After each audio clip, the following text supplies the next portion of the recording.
I'm here with Nick Gillespie of Reason TV. Reason's covered the ever-expanding nanny state for years. Why do you call it the nanny state? We call it the nanny state because whether you're a Democrat or a Republican, a liberal or a conservative, if you're a politician, you pass all kinds of laws telling us what we can eat, how we can paint our houses, what we can smoke or where we can smoke, whether we can ride a bicycle without a helmet, all sorts of things. They're treating us like children. They're treating us like we are, It's for our safety. It might be for their safety, but there's, safety. Let's say here, safety second, freedom first. Okay. They do like to ban things. They pass new bans on smoking, on trans fat, on baggy pants. So many things someone wants to ban. What the audience here knows, and what most of you didn't know until now, is that Nick and I have been getting pedicures. A pedicure from fish. These little fish nibble on your feet. They eat off the bad parts. This is how some people have gotten pedicures for hundreds of years, and fish pedicures are now popular in Asia. And today, some entrepreneurs have brought this to America. So why do they want to ban this? Well, our next guest will tell us, because he wants to ban it.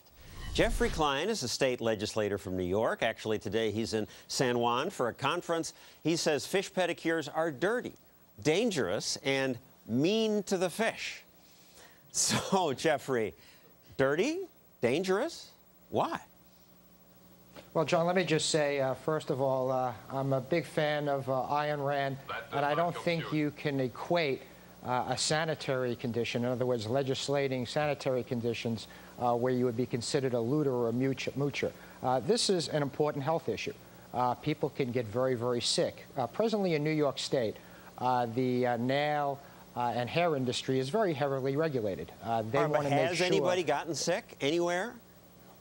Absolutely. As a matter of fact, there was a podiatrist, Dr. Robert Spaulding, who wrote a book that said that the practice of fish pedicures should be banned because you can't sterilize a fish between use.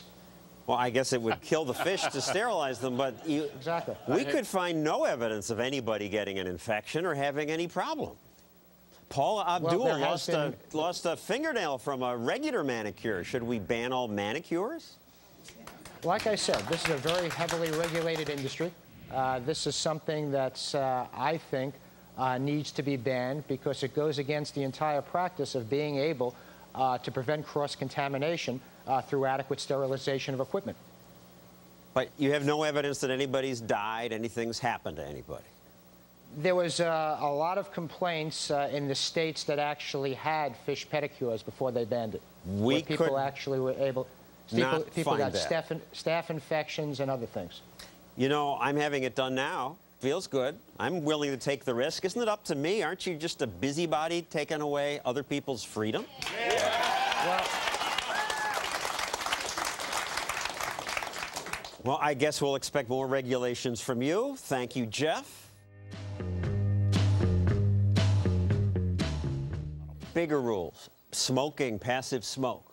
Passive people smoke, like it. Yeah, and this is also one of the things that, I like it too. I'm not a smoker. I never was a smoker. I benefit from smoking bans. However, people who own businesses or people who decide to work at businesses should be able to make the choice to say, I want to do it this way or that way, as long as people know the risks. And this is part of the nanny state. What is strange is we are at a point in history where people are wealthier, relatively speaking. They're more educated. They're more in charge of their life across more different dimensions. And living longer. That's right. And now we're having government come in and people like New York State legislatures who cannot balance the budget, who are billions of dollars in debt, and are telling us, leave the little fish alone. This is wrong. This is wrong.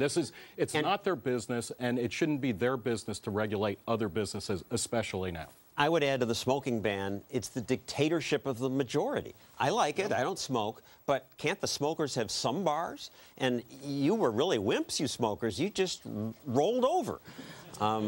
But That's how it works.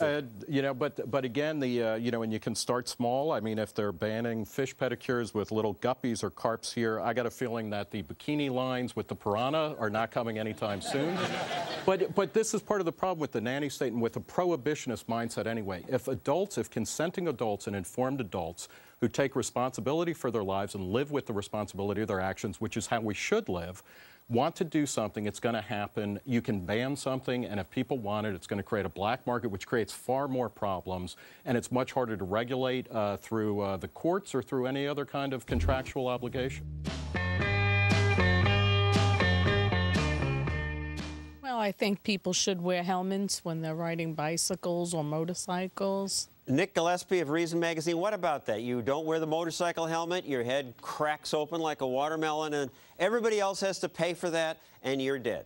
John, you've zeroed in on one of the problems of the nanny state, which is that if we're going to say we're going to pay for everything bad that ever happens to anybody because of their own choices, then you have a claim to say, well, you shouldn't even be riding motorcycles then, because the fact is that if you're riding a motorcycle, you're more likely to be in an accident. The key, if you believe in freedom, if you believe in individual liberty, and you believe in choice and responsibility, and these things go together, then you have to say, let's give people more choices, but also more responsibility. And I think it should be up to the individual to decide, do I want to ride a motorcycle in the first place?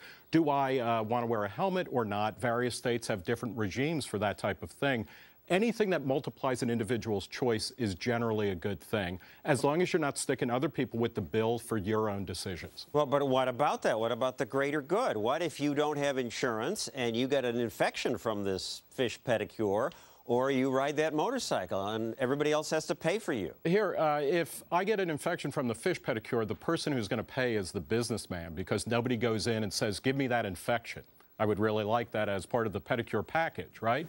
So, you know, and which is different than other things. And there's no question that there's a huge role in American life in capitalist societies for charity. All of the philanthropies came out of the wealth that was generated by capitalism. Poor people will not go starving, and they won't go begging for medical attention in a truly free society.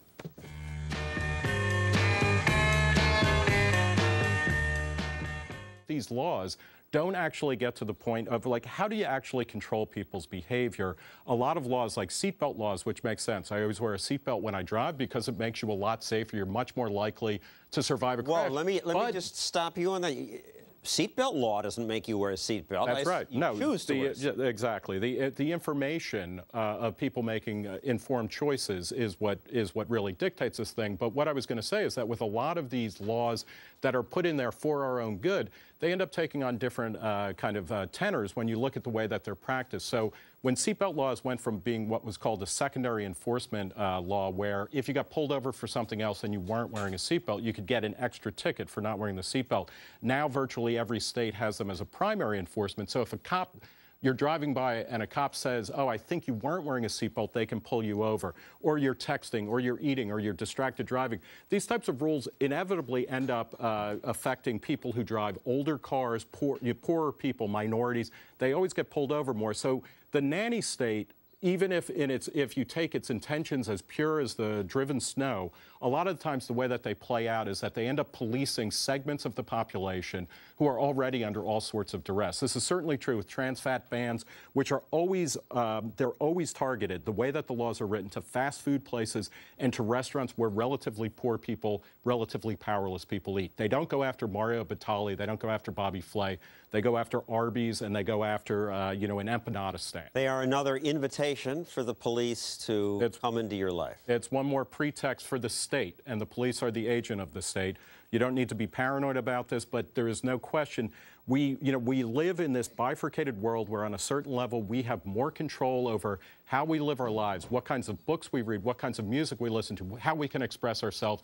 And then you have, on the other hand, more and more centralized political power of all sorts trying to control our speech, control our thoughts, control our lives. And we always need to be struggling against that if we want to stay free. And I think we do, because freedom is the engine of progress. It's the engine of living a full life.